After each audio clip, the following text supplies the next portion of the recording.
Hello बच्चों, आज revision class में वीडियो 2 है। आज हम यहाँ पर डिस्कस करेंगे आपसे क्रिस्टल जालक क्या होते हैं, एकक कोष्ठिका क्या होते हैं, इनके क्या क्या प्रकार होते हैं। ठीक है, इनकी परमाणु संख्या और एकक कोष्ठिका में क्या संबंध होता है, इनकी रिक्तियाँ देखेंगे, इनके घनत्व का फार्मूला देखेंगे, उपसहसरणी संख्या देखेंगे। ये सारी चीजें हम इस वीडियो में देखेंगे। तो चलिए हम शुरुआत करते हैं आज अपने इस टॉपिक से। जो आपको हेडिंग दिख रहा होगा, हेडिंग है क्रिस्टल जालक और एकक कोष्ठिका, crystal lattice and unit cell. देखो, कोई भी जो लैटिस होती है वो थ्री डायमेंशन त्रिविमीय रूप से व्यवस्थित होती है। ठीक है, तो त्रिविमीय व्यवस्थाकरण को किसी भी क्रिस्टल के अवयवी कणों के त्रिविमीय व्यवस्थाक्रम को ही हम क्या कहते हैं, क्रिस्टल लैटिस कहते हैं या क्रिस्टल जालक कहते हैं।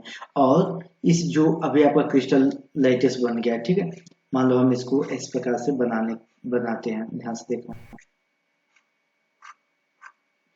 हमें बना रहे हैं क्रिस्टल लैटिस बना रहे हैं। प्लीज ध्यान से देखना, आपको समझ में आएंगी सारी चीजें। ये हमारा यूनिट सेल बन के तैयार हो गया, ये हमारा क्रिस्टल लैटिस तैयार हो गया। ठीक है, इस प्रकार से अगर हम इसको,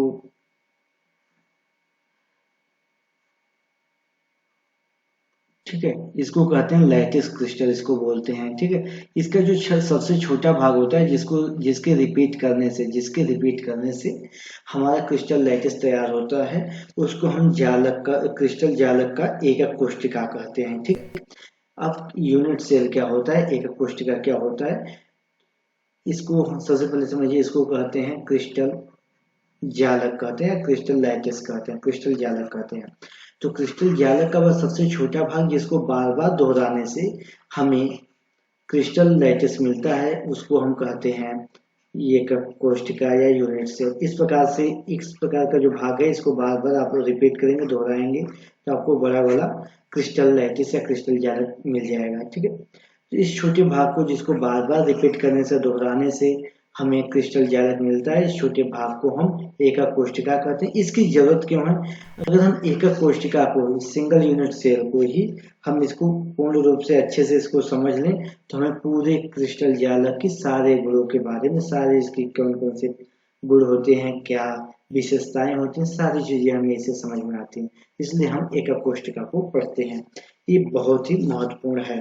ठीक है, हम देखते हैं क्रिस्टल जालक के अपलक्षण, यानी कैरेक्टरिस्टिक्स ऑफ लैटिस क्रिस्टल।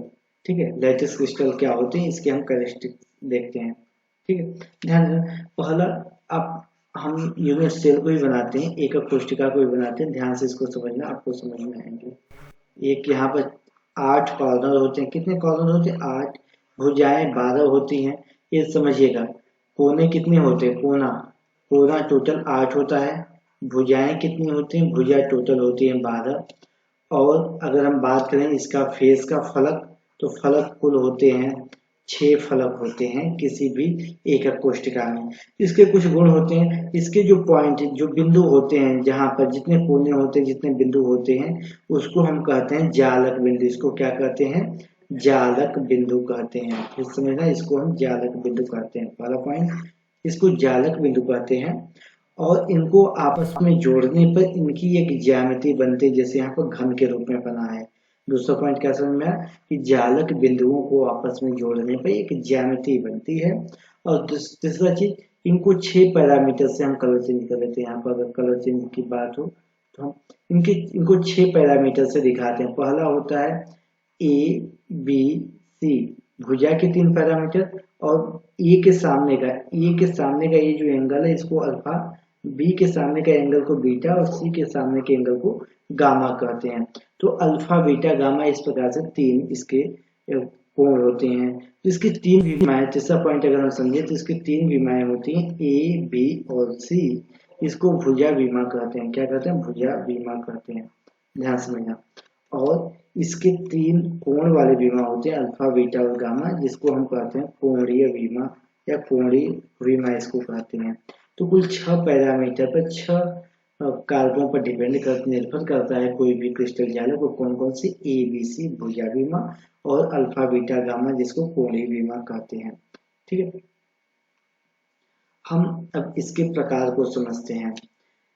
एकक कोशिका के प्रकार, ये कितने प्रकार के होते हैं? तो व्यवस्था क्रम के आधार पर कण किस प्रकार से व्यवस्थित है उस आधार पर दो प्रकार के होते हैं। पहला होता है प्रिमिटिव यूनिट सेल आदि एकक कोशिका, दूसरा होता है केंद्रित एकक कोशिका यानी सेंट्रल क्यूबिक यूनिट सेल। आदि का मतलब होता है सबसे छोटा या सबसे आसान, तो ध्यान से देखना सबसे सरल ए होता है, इसको कहते हैं सिंपल क्यूबिक या ध्यान से देखना इस प्रकार से हो गया। हम यहाँ पर इसको व्यवस्थित करें तो इसके जितने कॉर्नर जितने कोने पर होते हैं उस कोने पे एक एक परमाणु एक एक कण यहाँ पर व्यवस्थित हो जाते हैं। ठीक है, इसको हम प्रिमिटिव यूनिट सेल कहते हैं। प्रिमिटिव यूनिट सेल में कुल कितने एटम्स होते हैं? टोटल एटम 8 कार्बन पे एटम्स होते हैं। 8 कार्बन पर 8 कोने पर एक एक कण होते हैं। ठीक है, और एक कोने का ये जो कोना होता है इसका कुल 8 अलग अलग एकक कोशिका में साझेदारी होती है। तो देखो 8 कॉर्नर हो गए, 8 कोने हो गए, एक कोने का साझेदारी 1/8 हो गया, और टोटल कितने कुल कितने कण है? 8 है।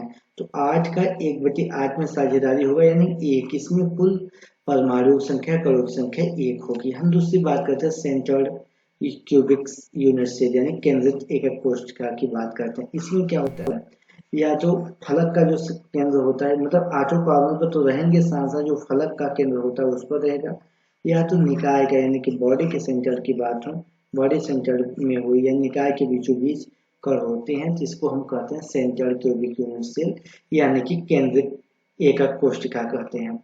हम देखते हैं इनके केंद्रित यूनिट बॉडी इनके प्रकार में देखते हैं तो इनके ए बी और सी 3 प्रकार होते हैं। ये अंतः एकक कोशिका यानी बॉडी सेंट्रल यूनिट सेल होते हैं। इसमें क्या होता है, हमारे एक तो 8 कार्बन पर, ये देखो आपका यूनिट सेल हो गया, तो इनके 8 कार्बन पर एटम्स रहेंगे, कण तो रहेंगे, साथ साथ एक इस निकाय के बीचों बीच जिसके केंद्र का पर रहेगा, इसको कहते हैं बॉडी सेंट्रल क्यूबिक यानी अंतः एकक कोशिका कहते हैं। ठीक है, दूसरा होता है फलक एकक कोशिका। इसमें देखो इस हम आपको बना दिए यहाँ पर 8 कॉर्नर पे, यहाँ पे एक एक एटम हो गए, एक एक परमाणु हो गए, और एक परमाणु कहाँ हो गए, बाकी जितने के इसके फेस होते हैं उसके फलक के केंद्र पर होते हैं। तो 6 फलक होते हैं, मैंने आपको पहले बताया, एक पीछे और एक आगे का, तो 6 फलक के केंद्र पर होते हैं। ठीक है, अंतः एकक कोशिका यानी एंड सेंट्रल क्यूबिक ईसीसी कहते हैं। तो इसमें क्या होता है कि हम एक यहाँ पर इस प्रकार से बनाने की कोशिश करते हैं, 8 कोने पे एक एक परमाणु एक एक कण रहेंगे, और किसी दो अपोजिट में दो विपरीत दिशाओं के विमान, इसका अपोजिट इसके नीचे वाला अपोजिट यानी विपरीत दिशाओं के फलक पर एक एक उसके केंद्र पर रहेंगे, इसको अंतः एकक कोशिका कहते हैं। अब देखते हैं इसका कितने परमाणु संख्या होती है। इसमें देखा जाए तो 8 कार्बन होते हैं, एक कार्बन की साझेदारी 1/8 बराबर 1 धन एक जो इसके बॉडी के इसके निकाय के केंद्र में है उसका साझेदारी केवल इसी के साथ होगा, तो कुल परमाणुओं की संख्या बॉडी सेंट्रल क्यूबिक यानी अंतः एकक कोशिका में 2 होती है। जब हम फलक एकक कोशिका यानी फेस सेंट्रल क्यूबिक की बात करें तो 8 कार्बन की साझेदारी 1/8 1 होती है धन कुल 6 केंद्र फेस होते हैं, फलक होते हैं, एक फलक की साझेदारी 1/2 बराबर 4 होगा। अगर अंतः एकक कोशिका की बात करें तो 8 कोने की साझेदारी 8 गुणे 1/8 धन 2 विपरीत फलक की बात हो 2 फलक, एक फलक का साझेदारी 1/2 बराबर 2। तो आपको ध्यान देना है अंतः एकक कोशिका में परमाणु संख्या 2, फलक यानी फेस सेंट्रल क्यूबिक में 4 और एंड सेंट्रल क्यूबिक यानी अंतः एकक कोशिका में 2 होती है। इसको याद रखिएगा। हम अवयवी कणों की संख्या को हम पिछले पेज पे ही यहाँ पर सॉल्व कर लिए। तो ध्यान दीजिए जो सिंपल क्यूबिक होता है प्रिमिटिव सेल आदि एकक कोशिका होती है, इसमें परमाणु संख्या 1 होती है। जो बीसीसी होता है इसमें परमाणु संख्या 2 होती है, और जो ईसीसी होता है अंतः केंद्रित कोशिका होती है इसमें परमाणु संख्या 2 होती है, और जो फेस सेंट्रल फलक केंद्रित कोशिका होती है इसमें परमाणु संख्या 4 होती है। ये आपको याद रखना है, बहुत इंपॉर्टेंट है, इसको आपको हमेशा याद रखना है। ठीक है, उप सहसंयोजक संख्या कोऑर्डिनेशन नंबर। तो कोऑर्डिनेशन नंबर को हम सीरियल से दिखाते हैं। ये क्या करता है, बताता है किसकी संख्या, पड़ोसियों की संख्या।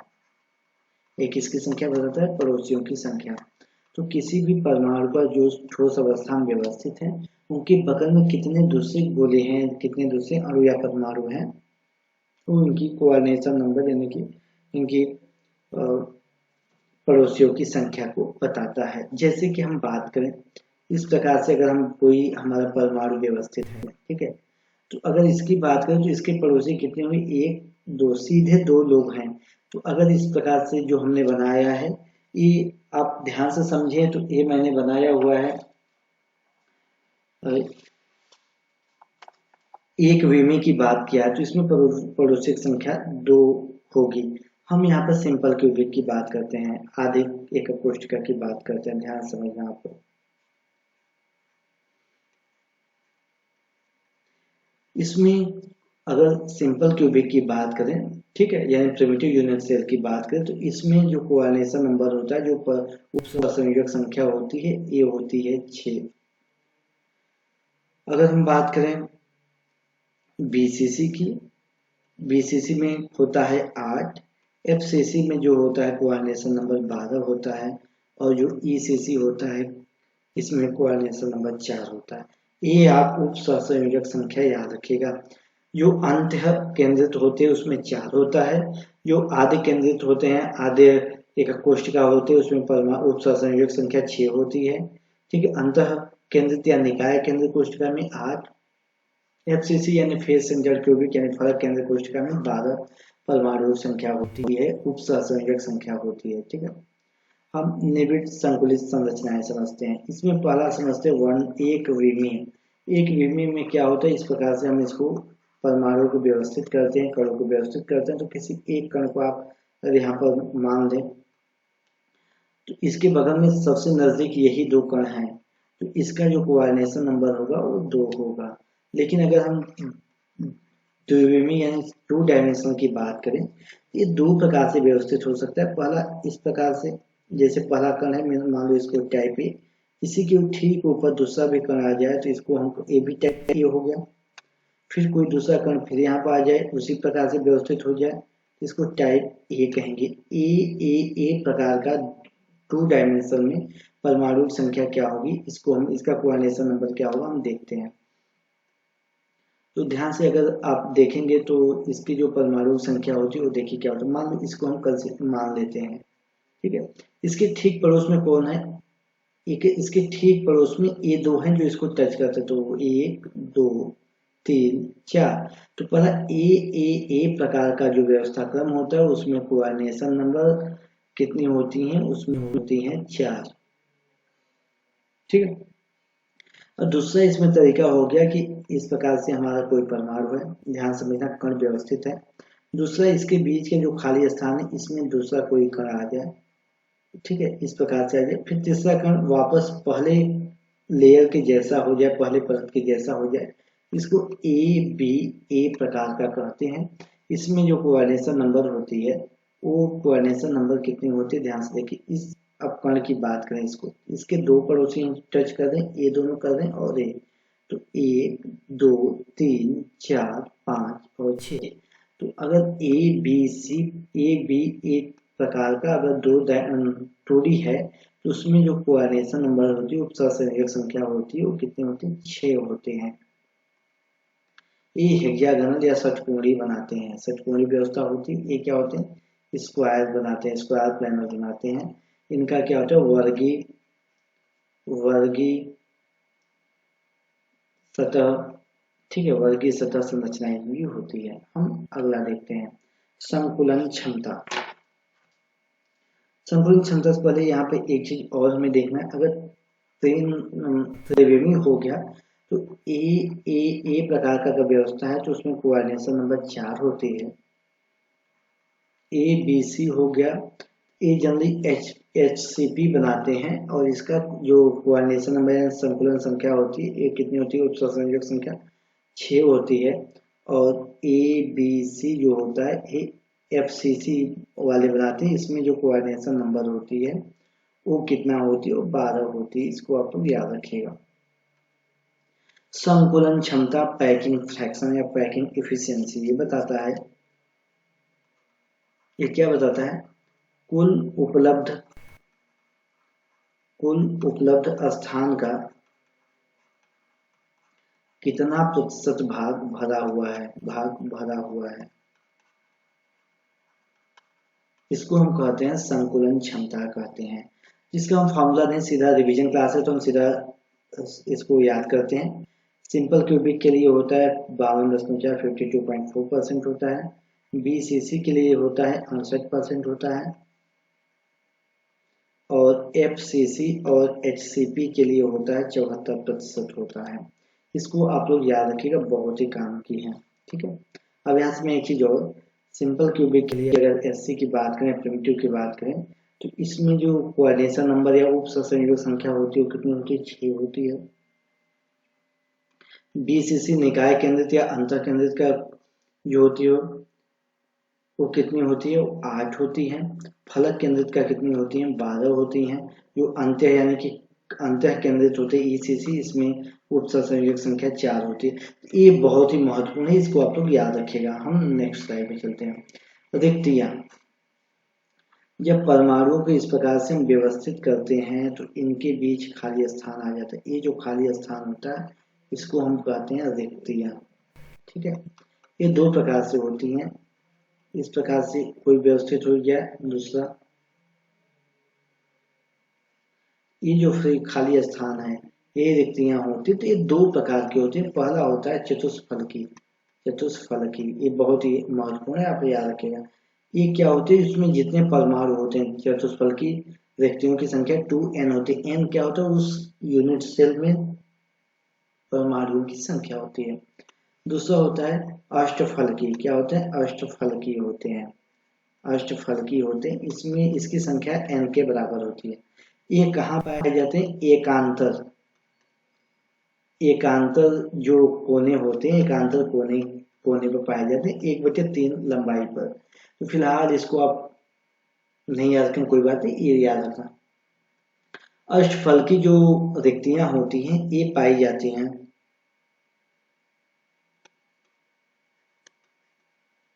जितने किनारे होते हैं, टोटल किनारे कितने होते हैं? 12 होते हैं। एक किनारा का साझेदारी कितने में होती है? एक किनारे की साझेदारी 4 में होती है, तो एक 3 हो गए। और एक कहा सभी किनारों पर दूसरा जो होता है उसका निकाय का केंद्र होता है, निकाय के केंद्र पर। टोटल इसकी संख्या 4 होती है, एक। ठीक है, तो चतुष्फलकी रिक्तियों की संख्या 2n होती है और समांतर ये 8 होती है। अष्टफलकी की संख्या रिक्तियों की संख्या n यानी कि 4 होती है। ठीक है, हम नेक्स्ट स्लाइड में चलते हैं। एकक कोशिका का घनत्व, मान लेते जो परमाणु है, जो कण भरा हुआ है, उसका एटॉमिक नंबर या मालिकुलर नंबर यानी परमाणु मास जो होता है वो m है। उस यूनिट सेल में उस एकक कोशिका में परमाणु संख्या z है। जैसे सिंपल क्यूबिक के लिए क्या होता है? 1 होता है। बीसीसी के लिए क्या होता है? 2 होता है। एफसीसी के लिए क्या होता है? 4 होता है। ये आपको याद होना चाहिए। ठीक है, और एवोगैड्रो नंबर Na होता है। डेंसिटी मान लो इसका घनत्व d है। ठीक है, और यूनिट सेल जो इस प्रकार का हमारा एकक कोशिका है। ठीक है, एकक कोशिका का जो लंबाई है भुजाओं की a है, उस समय इसका जो घनत्व d होता है, d बराबर परमाणुओं की संख्या और उसका परमाणु भार बटे a क्यूब यानी वॉल्यूम, और यहाँ पर Na। इस सब कब? जब इसका जो परमाणु भार दिया हो ग्राम पर मोल दिया है। तो अगर ये भार केवल ग्राम में दिया हुआ है उस समय फार्मूला होगा या सूत्र होगा Zm बटे a क्यूब। ठीक है, ध्यान देना, ये कब होगा? जब ग्राम केवल भार में, इसका जब भार केवल ग्राम में दिया हो, और भार अगर ग्राम पर मोल में दिया हुआ है तो ये सूत्र आपको याद करने हैं, ये सूत्र आपको यूज करने हैं। तो दोस्तों ये हमारा रहा। अब एक और टॉपिक पर हम यहाँ पर बात करते हैं। ठीक है, हाँ, हम एक और टॉपिक पर बात करते हैं, उसको आप समझिए। वो हम बात करते हैं परमाणु त्रिज्या। ये बहुत ही महत्वपूर्ण है, यहाँ से सवाल आते हैं। परमाणु त्रिज्या या कण की त्रिज्या और एकक कोशिका की बीमा a में संबंध। परमाणु त्रिज्या r और a में क्या संबंध होता है? तो इसको याद रखिएगा। सिंपल क्यूबिक के लिए ए बराबर 2r होता है। ठीक है, अगर बीसीसी की बात करें तो इसके लिए ए बराबर होता है 4/√3r होता है। एफसीसी की बात करें तो एफसीसी के लिए ए बराबर 2r होता है। हम यहाँ से फिर से आपको याद करा रहे हैं, इसका जो कोऑर्डिनेशन नंबर कितना होता है 2 होता है। बीसीसी के लिए कितना होता है, इसके लिए कोऑर्डिनेशन नंबर होता है 6 होता है। बीसीसी के लिए कितना होता है 8 होता है। एफसीसी के लिए कितना होता है 12 होता है। ठीक है, इसमें परमाणु की संख्या सिंपल क्यूबिक में 1 होती है, बीसीसी में 2 होती है। ठीक है, और एफसीसी में 4 होती है। अगर हम बात करें कि पैकिंग क्षमता की, संकुलन क्षमता की, पीएफ की, तो ये होता है 52.4% सिंपल क्यूबिक के लिए। बीसीसी के लिए जो पैकिंग फ्रैक्शन होता है वो 68% 68%, और एफसीसी के लिए होता है 74% होता है। तो दोस्तों ये रहा। हम नेक्स्ट स्लाइड में जो अपने नेक्स्ट वीडियो तीसरा वीडियो लेकर आएंगे उसमें हम यहाँ पर पढ़ेंगे कि ठोसों में अपूर्णता क्यों होती है, ठोसों में अपूर्णताएं और इसके इलेक्ट्रॉनिक और चुंबकीय गुण क्या क्या होते हैं ठोसों के, इसके बारे में थर्ड वीडियो में लेकर आएंगे। तो आप लगातार मेरे वीडियो को देखते रहिएगा, और कोई डाउट होगा, कोई प्रॉब्लम होगा तो आप मुझसे सवाल सीधा पूछ सकते हैं।